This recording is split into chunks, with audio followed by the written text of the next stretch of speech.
Iso Rizzo had all the classic signs of a chameleon carrier, but there was another company tied to that Fort Worth crash, Simon Express. And when we looked up Simon Express, we found it operating out of Orlando. So that's when we headed down I-4 and we found similar red flags.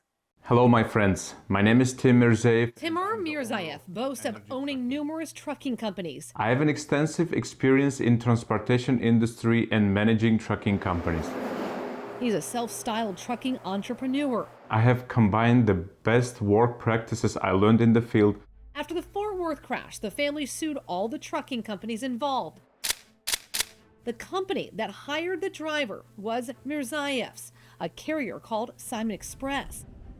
But that wasn't his first company. He started Davis Cargo in 2016 out of this Orlando office. In 2019, federal regulators audited Davis Cargo and found safety problems, fining the company more than $14,000. Got in trouble with the Federal Motor Carrier Safety Administration, got a conditional rating, lost business, closed up shop, went over here and started up another trucking company. Davis Cargo went out of business that same year.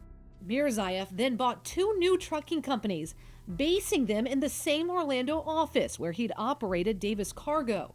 He renamed them Energy Trucking and Simon Express, but never changed the DOT numbers for either one. If you hire a company to haul freight, you look up their DOT number. That's connected to their insurance, inspections, and crash history. But if a company changes its name without changing its DOT number, that's a problem, like giving a repeat offender a new name and letting them go back on down the road.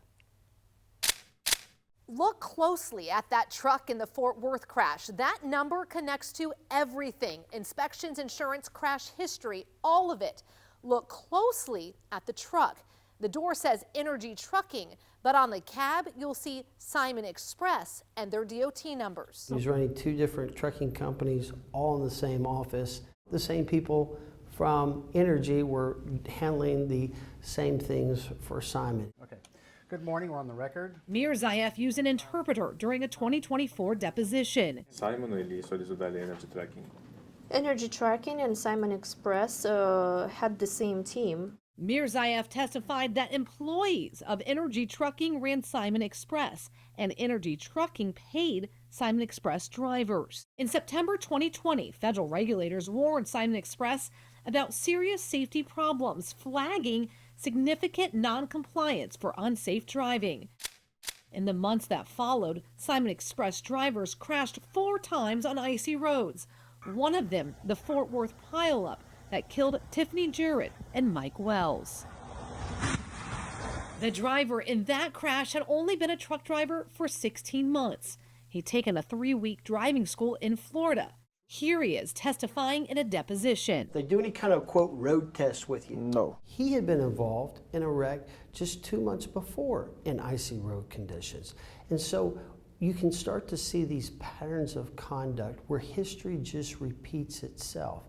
But Simon Express apparently had no idea. The driver left that earlier crash off his application, and records indicate the company didn't check his driving history until after the fatal crash. With Simon Express, I had big plans, but after this wreck, it seemed unreasonable to invest into this.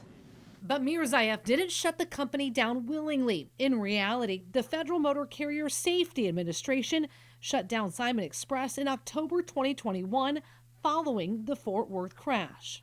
The other company, Energy Trucking, was not shut down. The FMCSA did not explain when we asked them about it.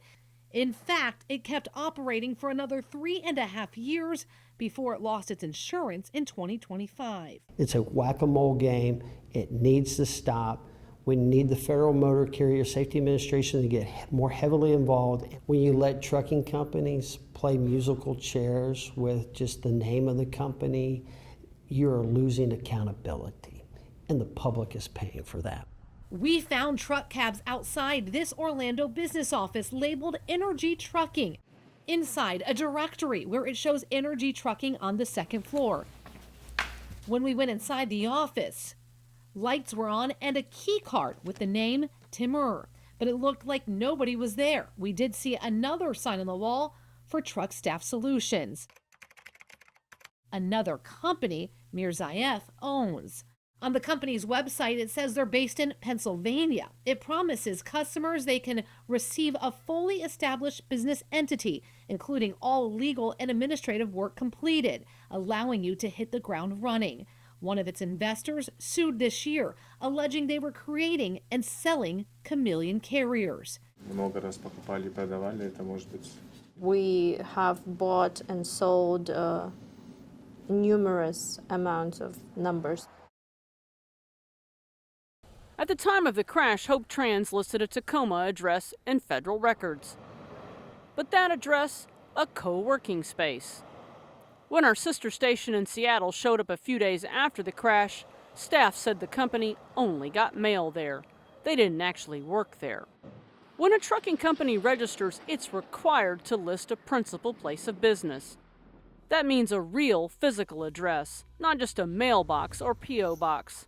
It's supposed to be where driver and safety records are kept and where federal inspectors can show up unannounced to check those records. And so it all kind of ties together. Dale Prax owns Freight Validate, a company that tracks fraud and identity theft in trucking. I'm not saying that everybody that has a mailbox address is a bad guy, even though it's non-compliant.